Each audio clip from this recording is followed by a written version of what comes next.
wasn't quite how the script had been written, as far as I was concerned. Hello, welcome everybody. Blah, blah, blah, blah. I'd love to go, I'm in a really good mood, but I'm not today. I never am when Leeds lose. It's just the way that it always goes.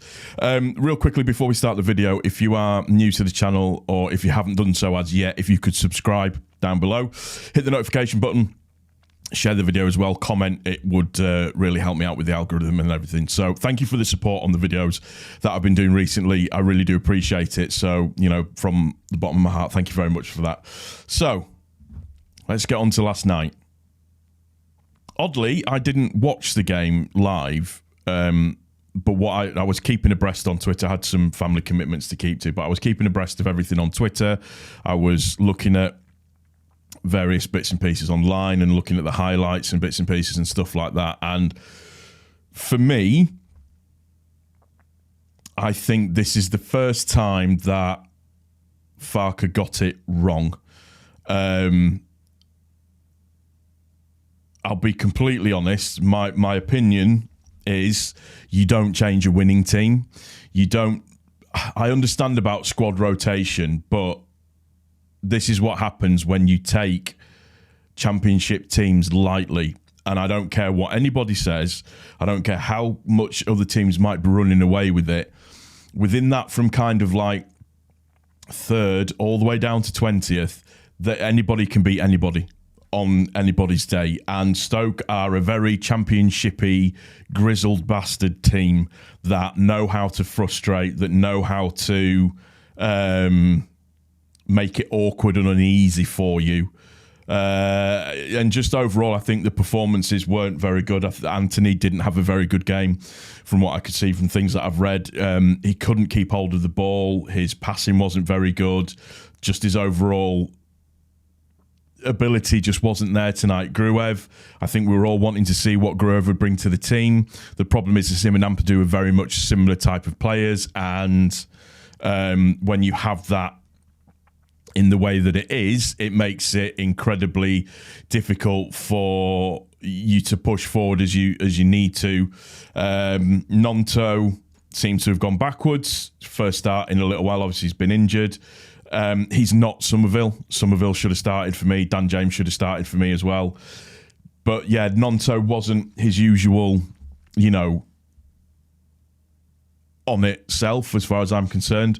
You're given that opportunity, you've got to take it. And there were some people on Twitter saying that he looked like a petulant child at times with how he was playing. I'm not here to dig people out, but you know, you've got to, if we're going to be rotating players, you have to be on it from the start. You cannot be just warming into a game. And there's been a couple of instances this season so far where it's taken us about 20 minutes just to kind of get into our stride, and nearly cost us against Norwich, but it didn't, thankfully. I thought Gray, again, looks knack. I think Gray needs a rest. I genuinely do think Gray needs a rest. But I think what that does is that tells you everything that you need to know about Farke's opinion of Luke Ayling. I think, in all honesty, I think it's quite clear that I don't think Farke rates Ayling as a starter, and I don't know, would I have put him in last night? Yeah, I probably would have done, to be honest with you, because I don't think the threat from Stoke was that high. I mean, it was an own goal, but I mean, we'll get into that in a second. In fact, we'll get into it now. So let's talk about the conundrum that is Patrick Bamford. And I don't like sitting here and physically talking shit and being nasty about people. I don't think that's the right way to go about stuff. I don't think that's how you should do it. Some of the stuff that I saw online last night was just horrible. It's the usual bullshit, the usual stuff. We all know that Somerville wanted to take that penalty last night. We all know that even though Struijk is captain, I think he bowed to pressure a little bit. again, you give your penalty to the man that is on fire at the moment and probably one of, if not the best players in the Championship, who is doing really, really well. He takes that and we score, I think. I remember seeing the penalty and I thought to myself, Bamford's going to take this and he's going to miss. Saw it on Twitter and I thought Bamford will take this and he will miss. I get that he did the work to get the penalty, but he's under that much pressure at the moment and he's under that much scrutiny. It just shouldn't have been done. And Farke said as much in the press conference. Sometimes you have to realise how much pressure you're actually under, and we never should have lost that game. At minimum, we should have come away with a point, at minimum. However,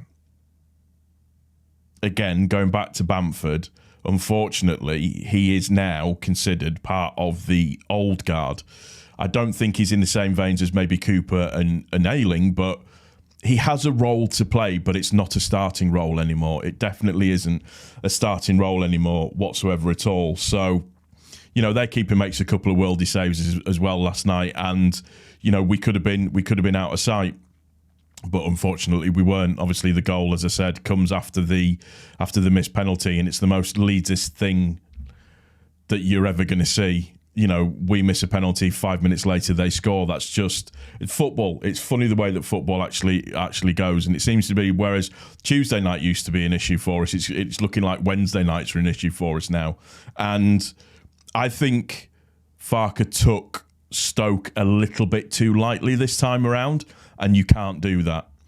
For me, like I said, you do not change a winning team. The only reason that you rotate is if a player is exhausted, a la Gray, or if a player is injured. They're the only reasons that you rotate. You keep your winning team constantly. Unless you're a team like Man City who can afford to rotate, you know, on a regular basis just because they've got world-class players in literally every single position. But we don't have that luxury. And, you know, the defensive partnership is good as far as I'm concerned. Actually, speaking of defensive partnership, Rodon's reaction to Bamford missing the penalty was hilarious. It was almost as if he went, I fucking knew that was going to happen, but, you know, we are where we are. Biggest positive for me, Rutter, again, he's head and shoulders above everybody else. Head and shoulders above everybody else. Piru needs to start stepping to the mark a little bit, and when he's put through, needs to score some goals. He's hit a bit of a weird patch at the moment, and it's that kind of, is he playing in the wrong position or is he not? Or should we just bite the bullet and swap him and Rutter around? Because Rutter has a tendency to come very, very deep for the ball anyway, so why not just swap them around as is? Would that not just work a little bit better? I don't know. You know, I don't get paid the big bucks to be a manager, but the beauty of this league is there's always another game round the corner, and it's the dog botherers at home. So, big game. We need a reaction and we need a good performance. And we need to start with our best 11 and not in terms of the squad rotation side of stuff. Squad rotation's fine when you're cruising in the game and you can take players off because you win in and you want to rest a few players and stuff and things like that. But not at the moment. We've got, it's a 9-point gap now between us and Ipswich. So that getting into second place is going to be difficult, but I mean, there's still loads of games to go, so we still don't really know what's going to happen, and I suppose we can assess that, at Christmas and everything. But we'll see what happened. I'm annoyed because the team didn't play very well. I'm annoyed because Farke got a couple of things wrong with the team selection. Clearly, it didn't work last night. But like I said, the game's come quick, thick and fast, so we should be hopefully, fingers crossed, back to winning ways, because you best believe Huddersfield are going to be up for it, and we need to be all over them and just on the front foot from the start. I'd just like to see us really, really go for a team and not start slowly for once. That's going to do it for this video. I hope you've enjoyed it. If you have, please click the like button, subscribe as well, share the video, and let me know your thoughts in the comment section down below. If you've got any opinions, if your opinions differ from mine, just let me know. I'm always open to good discussion. But as ever, thank you for stopping by, and we'll see you on the next one. Take care.